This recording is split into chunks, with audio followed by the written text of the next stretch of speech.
নমস্কার বন্ধুরা, আজকে আবারও চলে এসেছি একটি নতুন ভিডিও নিয়ে আপনাদের কাছে।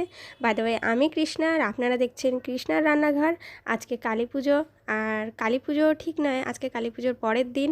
তো আমরা কিছু জায়গা, আমাদের বাড়ির আশেপাশে কিছু সুন্দর সুন্দর প্যান্ডেল হয়েছিল এবং কালী পুজোয় সেখানেই যাওয়া হয়েছিল। আর তারই কিছু মুহূর্ত আপনাদের সঙ্গে শেয়ার করছি।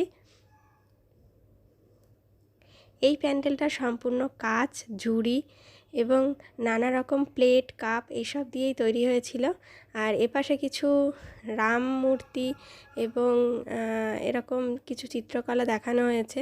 বেশ সুন্দর হয়েছিল প্যান্ডেলটা, এবং মা কালীকে তো অপূর্ব সুন্দর লাগে সব সময়। তো এরকম বেশ কতগুলো প্যান্ডেল আমাদের বাড়ির কাছাকাছিই ছিল।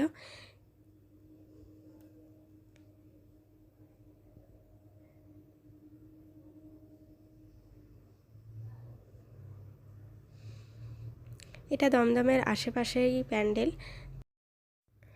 বাড়ির আশেপাশে বেশ কিছু ঠাকুর দেখে আমরা ফিরলাম বাড়ি।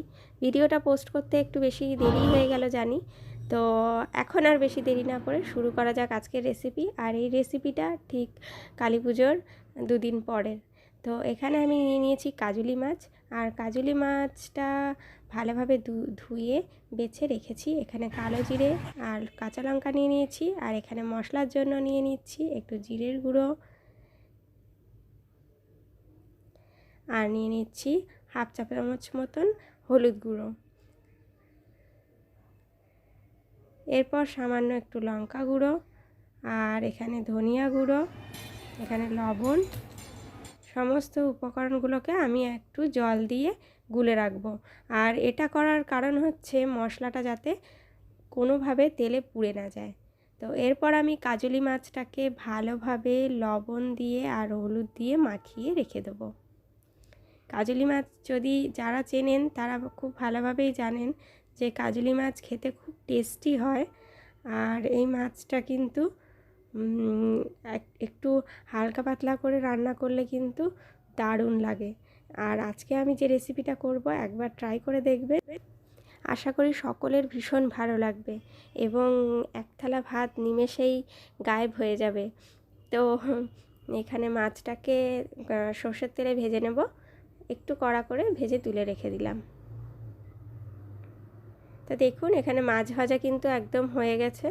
আর এখানে আমি আদা আর যে কালো জিরে আর কাঁচা লঙ্কা নিয়ে নিয়েছিলাম সেটা তেলের ওপরে দিয়ে দেবো। তেলের পরিমাণটা একটু বেশি রয়েছে, তো এর মধ্যেই আমি দিয়ে দিচ্ছি এই উপকরণগুলো। আর দিয়ে দিচ্ছি এরপর আমি যে মশলাটাকে গুলে রেখেছিলাম সেই মশলাটাকে দিয়ে আর একটু ভালো করে নেড়ে নিচ্ছি। একদমই পুড়বে না, এবং তেল ছাড়া ছাড়া ভাব যখন হয়ে আসবে, দেখুন বেশ সুন্দর তেল ছাড়া ছাড়া ভাব হয়ে এসেছে। এরপর আমি এই দেখুন বেশ মশলাটাকে সামান্য একটু কষিয়ে নেওয়ার পরেই এই তেল ছাড়া ছাড়া ভাব হয়ে এসেছে।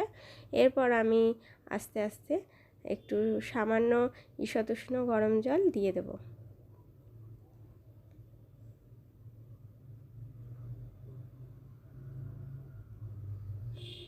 এরপর বেশ ঝোলটা উঠেছে। ফুটে ওঠার পর আমি এখানে দিয়ে দিচ্ছি ভেজে রাখা মাছগুলো। ভেজে রাখা মাছগুলোকে দিয়ে আর একটু ভালো করে নেড়ে চেড়ে নেব।